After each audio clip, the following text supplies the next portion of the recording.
নমস্কার বন্ধুরা, আমাদের আজকের রেসিপি দারুণ লোভনীয় স্বাদের পাকা আমের রসভরি পিঠা। এটা দেখতে যেমন সুন্দর হবে, খেতে কিন্তু ততটাই সুস্বাদু হবে। তাহলে আসুন দেখে নিই আমাদের আজকের রেসিপি। সবার প্রথমে এখানে নিয়েছি একটা আম। এবার আমটাকে কেটে নেব। এই সাইডটা ফেলে দেব, সাইডগুলো কেটে নিচ্ছি।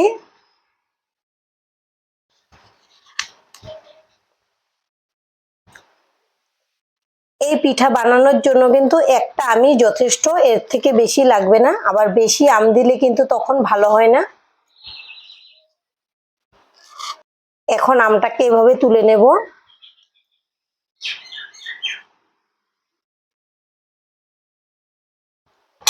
আর একটা মিক্সিং জারে নিয়ে নেব। আটিটা রেখে দেব, এটা আর লাগবে না, আমাদের সাইডের আমগুলো দিয়েই হয়ে যাবে। আর এখানে দিয়ে দেব হাফ কাপ চিনি। এবার ঢাকনা লাগিয়ে পেস্ট করে নেব। এবার গ্যাসে একটা কড়াই বসিয়েছি, দিয়ে দেব গরুর দুধ। দুধটাকে আমি আগে থেকে জাল করে নিয়েছি। আর এখানে নিয়েছি 1 প্যাকেট গুঁড়ো দুধ।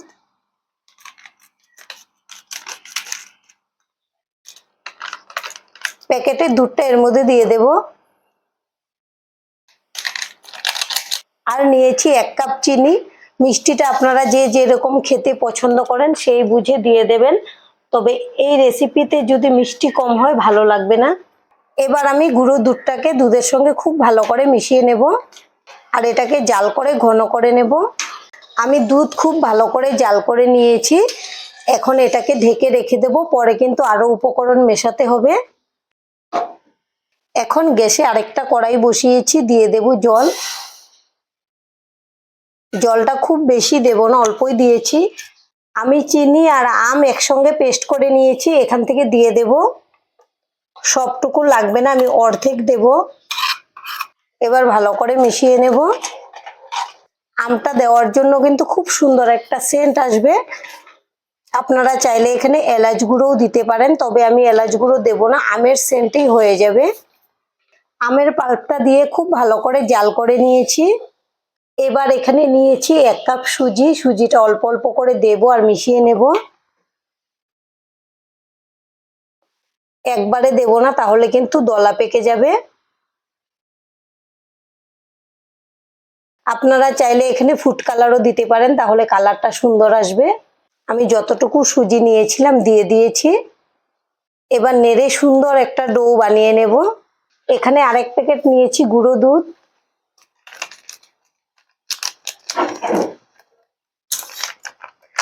দুধটা যদি আগেই দিতাম তাহলে কিন্তু ফেটে যেত। আমের রস দেওয়া আছে সেজন্য এখন আমি গুঁড়ো দুধটা দেব, দিয়ে খুব ভালো করে মিশিয়ে নেব। এই গুঁড়ো দুধটা দেওয়ার জন্য খুব ভালো একটা টেস্ট আসবে। আপনারা চাইলে এটা বাদ দিয়েও করে নিতে পারেন, তো দিলে কিন্তু বেশি ভালো হয়। এবার খুব ভালো করে মিশিয়ে নেব। আর যদি আপনারা ডোটা নামিয়ে দেন তাহলে খুব ভালো করে মেখে নিতে হবে। এখন কিন্তু অনেকটাই শুকনো হয়ে গেছে। এবার কিন্তু আমাদের ডোটা একেবারে রেডি, দেখুন কড়াই থেকে ছেড়ে আসছে। এখন আমি গ্যাসটাকে অফ করে দেব আর এটাকে ঠান্ডা করে নেব। আমি ডোটাকে মোটামুটি ঠান্ডা করে নিয়েছি, এবার খুব ভালো করে মেখে নেব। ডোটা কিন্তু একেবারে ঠান্ডা করা যাবে না, হালকা গরম থাকা অবস্থাতেই খুব ভালো করে মেখে নিতে হবে। আমরা আটা ময়দা যেভাবে মাখি ঠিক এভাবেই মেখে নেব, তাহলে কিন্তু একদম সফট হয়ে যাবে।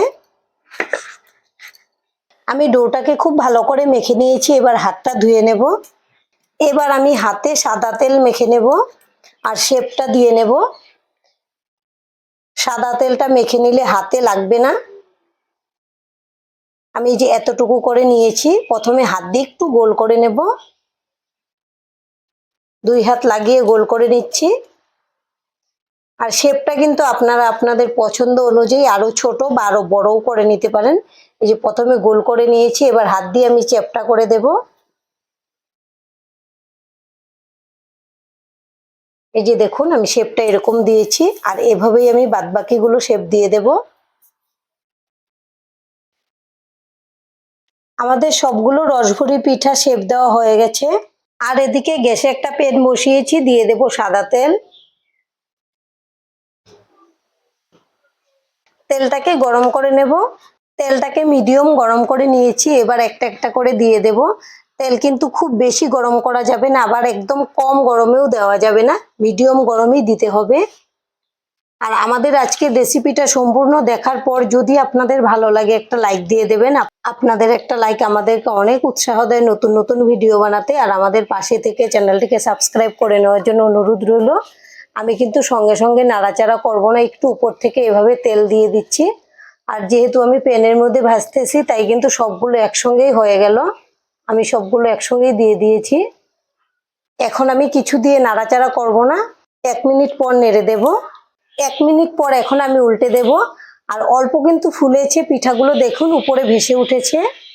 আর প্রথমে যখন নাড়বেন উল্টে দেবেন, খুব হালকাভাবে উল্টে দিতে হবে, বেশি জোরে উল্টালে কিন্তু ভেঙে যাবে। হালকা কিন্তু কালার আসতে শুরু হয়ে গেছে। আর এভাবেই আমি উল্টে পাল্টে সুন্দর একটা কালার আসা পর্যন্ত ভেজে নেব। আমি পিঠাগুলোকে অনেকটা সময় লাগিয়ে উল্টে পাল্টে সুন্দর করে ভেজে নিয়েছি। যদি খুব তাড়াতাড়ি ভেজে নেন তাহলে কিন্তু উপরটা হয়ে যাবে আর ভেতরটা হবে না, তাই একটু সময় লাগিয়ে ভালো করে ভেজে নিতে হবে। আর আমাদের যেরকম কালার দরকার ছিল ঠিকঠাক কালারটা চলে এসছে। এবার আমি তুলে নেব। আর দেখুন পিঠাগুলো এখনই দেখতে কত সুন্দর লাগছে, খেতে কিন্তু দারুণ মজার হয় এই পিঠা। এখন ঢাকনাটা খুলে নেব। আর এখানে নিয়েছি আমের পাল্প, এটা দিয়ে দেব। খুব ভালো করে মিশিয়ে নেব। দুধটা কিন্তু খুব বেশি গরম থাকা অবস্থায় দেবেন না, তাহলে দুধটা ফেটে যাবে। আপনারা চাইলে এখানেও একটু ফুড কালার ব্যবহার করতে পারেন, তাহলে সুন্দর একটা কালার আসবে। আজকে আমি ফুড কালার ছাড়াই করছি। এখন আমি খুব ভালো করে নেড়ে মিশিয়ে নেব। আমের পাল্পটা দিলে খুব সুন্দর একটা সেন্ট আসবে। এই যে দেখুন দুধ কিন্তু একটুকু ফাটেনি, হালকা গরম আছে সেই জন্য। এবার আমি ভেজে রাখা বড়াগুলো দিয়ে দেব। আর আমের সিজন থাকতে থাকতে এই পিঠাগুলো বানিয়ে খাবেন, দারুণ টেস্টি হয়। আর যাকে একবার খাওয়াবেন সে আপনার কাছে চেয়ে চেয়ে খেতে চাইবে, এতটাই সুস্বাদু পিঠা। এগুলো কিন্তু আর জালে বসাতে হবে না, যেহেতু পিঠাগুলো একদমই গরম আছে, মাত্র ভেজে নামিয়েছি। আমি ঢেকে রেখে দেব 30 মিনিটের জন্য। এরপর আমি আপনাদেরকে দেখাবো কেমন হয়েছে পিঠাগুলো। 30 মিনিট পর ফিরে এসেছি, এখন ঢাকনাটা খুলে নেব। আর দেখুন রসভরি পিঠাগুলো দেখতে কতটা লোভনীয় হয়েছে, একদম রসে টইটুম্বুর হয়ে আছে। এখন আমি একটা প্লেটে নিয়ে নেব। উপর থেকে একটু রস দিয়ে দিচ্ছি। এবার আমি ভেতরটা কেটে দেখাবো কেমন হয়েছে।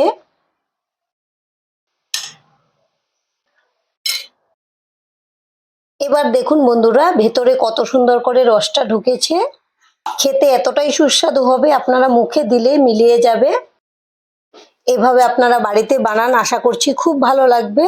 আর আজকের ভিডিওটা এখানেই শেষ করব। সবাই ভালো থাকবেন, সুস্থ থাকবেন। সম্পূর্ণ ভিডিও দেখার জন্য অসংখ্য ধন্যবাদ।